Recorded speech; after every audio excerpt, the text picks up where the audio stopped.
Olá, bom dia. Eu sou a professora Teori Ferreira e hoje vamos falar sobre distribuição da população brasileira no território nacional.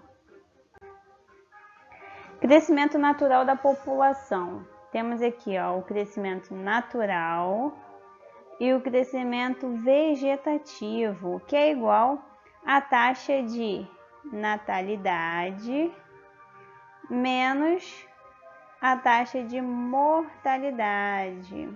Professor, o que é taxa de natalidade? Taxa de natalidade é o número de crianças nascidas vivas no período de 1 ano, tá? E o que é taxa de mortalidade? E aí? Representa números de óbitos ocorridos ao longo do ano.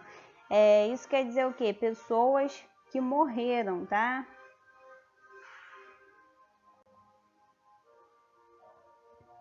Causas da queda da taxa de mortalidade. Será por que caiu? Descoberta de antibióticos, de vacina. Assistência médica e hospitalar foi estendida. Ampliação do sistema de água e esgoto, diminuindo a insalubridade dos lugares.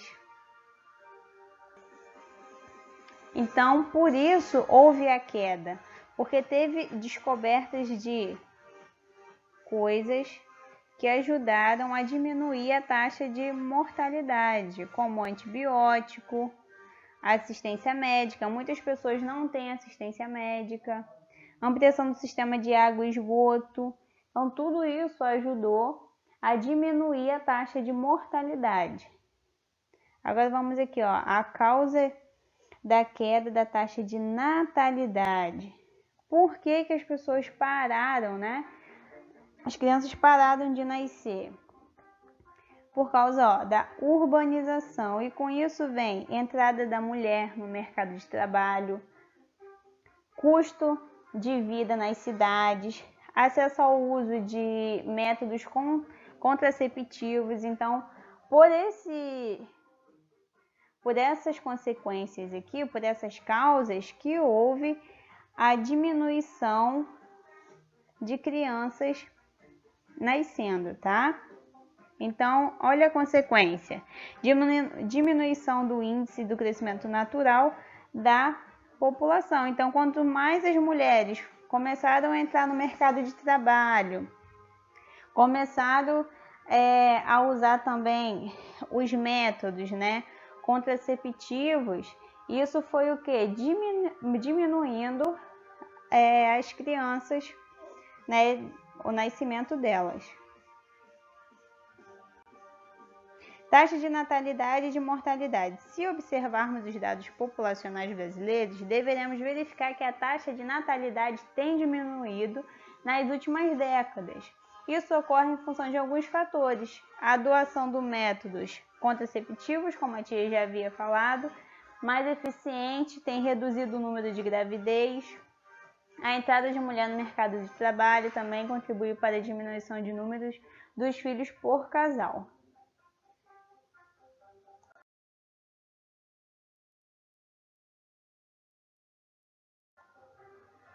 A diminuição da taxa de fecundidade e aumento da expectativa de vida.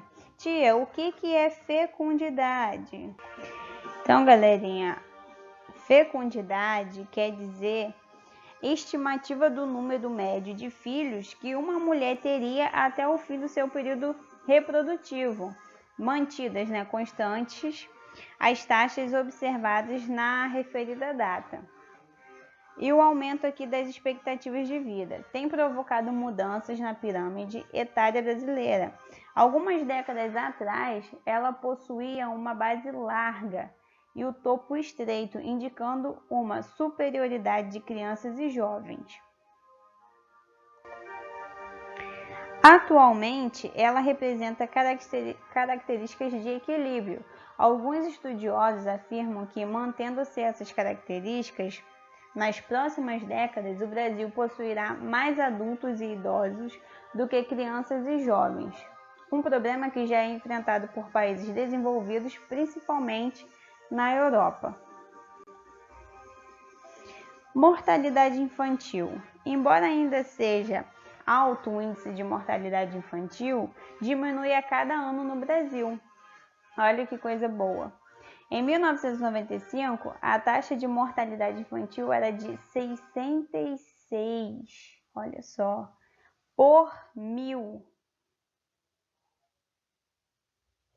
Em 2005, esse índice caiu para 25,8 por 1000. Já no último censo feito pelo IBGE, em 2010, o índice verificado foi para 15,6 por 1000. É muito! Para termos uma base da comparação em países desenvolvidos, a taxa de mortalidade infantil é de aproximadamente 5.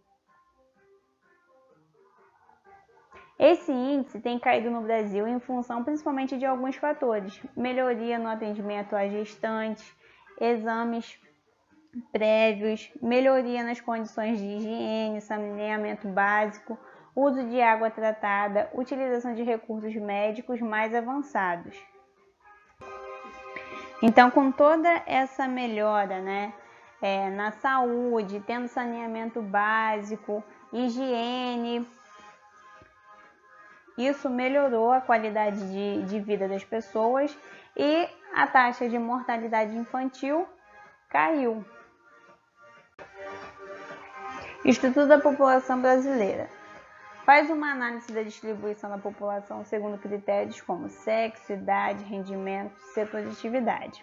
Base larga, alto percentual de jovens, necessidade de investimento em educação, como nas creches, escolas, universidades. Será que isso acontece no Brasil? Me responda aí. Corpo afunilado. Boa parte da população brasileira encontra-se na idade adulta. Essa camada da população é responsável pelo crescimento econômico do país, visto que são eles que desenvolvem as atividades produtivas. Percentual de idosos reduzidos. Isso se deve à baixa expectativa de vida do brasileiro.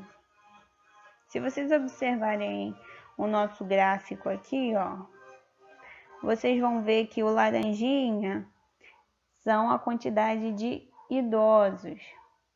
Já o verde, a quantidade de adultos.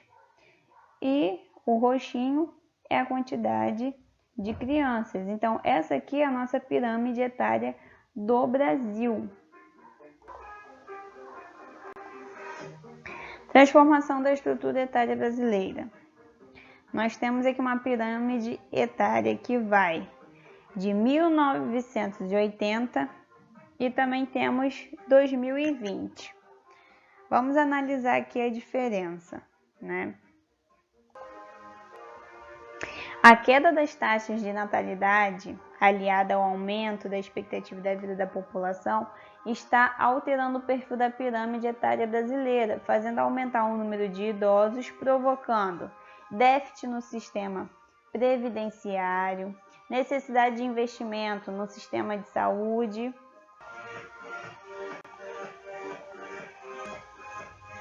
estrutura da população por setores de atividade econômica. Nós temos aqui, Aí vocês vão perguntar, professora, o que é PA? O que é PI? PA, galerinha, é população economicamente ativa. É um conceito elaborado para designar a população que está inserida no mercado de trabalho ou que, de certa forma, está procurando se inserir nele para exercer algum tipo de atividade remunerada. Concentração da renda no Brasil. Vamos analisar o gráfico. Eu quero que vocês analisem aqui a distribuição de PA no Brasil por faixa de rendimento do salário mínimo. Muitos com pouco e poucos com muito. Por quê? Distribuição da população brasileira. O que é população absoluta e população relativa? População absoluta, galera, é o número total de habitantes de um dado lugar. Esse número é obtido a partir de levantamentos gerais da população, tá? Para chegar a esse número, é necessário fazer uma contagem de todas as pessoas que habitam no território e analisá-lo. No Brasil, essa tarefa fica a cargo do Instituto Brasileiro de Geografia e Estatísticas. Vocês conhecem o nosso famoso IBGE, que realiza de 10 em 10 anos o recenseamento geral da população. Já a população relativa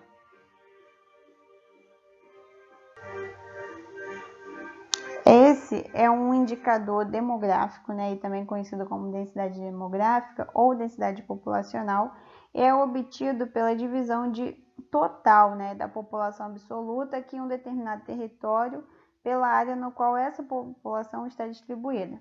Com essa informação, galera, é possível analisar a proporção da população em termos de ocupação em relação ao território. População concentrada. Aí temos aqui, ó, no litoral, fatores históricos de ocupação. Nas grandes capitais, onde tem maiores oportunidades de emprego, concentração de serviços, comércios e indústrias.